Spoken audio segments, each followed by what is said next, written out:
نقاب شتێکی اختلافیە. نقاب دلیلێکی بە قووەتی لەسەر نییە کە فەرز بێ لەسەر ئافرەتی مسلمان. وە لە کۆنە عولەمای ئیسلامیش تونترین مەذهب لەسەری ئیمامی ئەحمەد بن حەمبەلە. لە مەذهبی ئیمامی ئەحمەدی بن حەمبەلە مەرداوی کە یەکێکە لە فقها گەورەکان و ئیبن قودامەی مەقدیسی کە یەکێکە لە فقها گەورەکانی مەذهبی حەمبەلی هەردووکیان ڕەئیان وایە کە نقاب فەرزنی.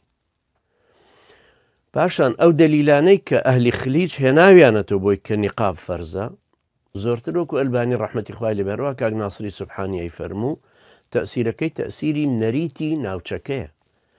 ئەجینا هەرو ئیسلامەیە گەیشتۆ بە ئەفریقا بۆچی ئەو میسریانە نقابیان نەکرد بە درێژایی تاریخ ئەهلی فارس و پاکستان و ئەندۆنیسیا و ئەم وڵاتانە بۆچی نقابیان لەلا فەرز نەبوو لەبەرەوەی لە چوار مەذهبەکەیە تەکیدانەوەندە لێ نەکردێتەوە کە نقاب فەرزە. تەنها لای ئیمامی مالیک فەرموویەتی ئەگەر ئافرەتەکە جوانتر بوو لە ئافرەتانی دەوروبەری خۆی پێویستە نقابەکە بکا بۆی تووشی فیتنە نەبێ و فیتنەش دروست نەکە. ئیمامی ئەلبانی ڕەحمەتی خوای لێبێ کتێبێکی بەناوی الرد المفحم کتێبێکە لەسەر نقابە و من پێم وایە مێردەکەت ئەگەر ئەو کتێبە بخوێنێتەوە وەلو بیدایەتەکانی وەلو پێنج لاپەڕەی یەکەمیشی بخوێنێتەوە قەناعەتی بەوە ئەبێ کە نقاب فەرز نییە.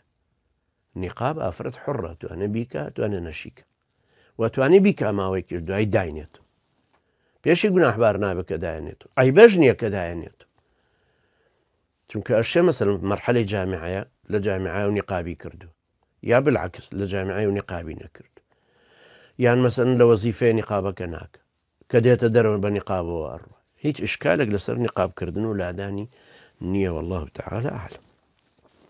تەنها ئەوەندەی ئەڵێن جائیزە ئەجینا فەرز نییە لەسرت و پیاوەکەشت ناتوانێت ناچارت کا لەسەر نقابەکە چونکە کەس ناتوانێت لەسەر شتێکی اختلافی یەکێکی کە ئیجبارکە. تەنانەت دەوڵەتێکی مسلمان ناتوانێت خەڵک پابندکا بە مەذهبێکەوە ئەوەی کە کراوە لە تاریخە بە غەڵەت کردویان وەکو مەسەلەن دەوڵەتی عوسمانی خەڵکیان ناچارە کرد کە لەسەر مەذهبی حەنەفی بێ هەرچەندە تەمان هەموو خەڵکیان ناچار نەکردو بەڵام قانونەکانیان دەرەکرد قەزاوەتەکان بە پێی مەذهبی حەنەفی بووایە.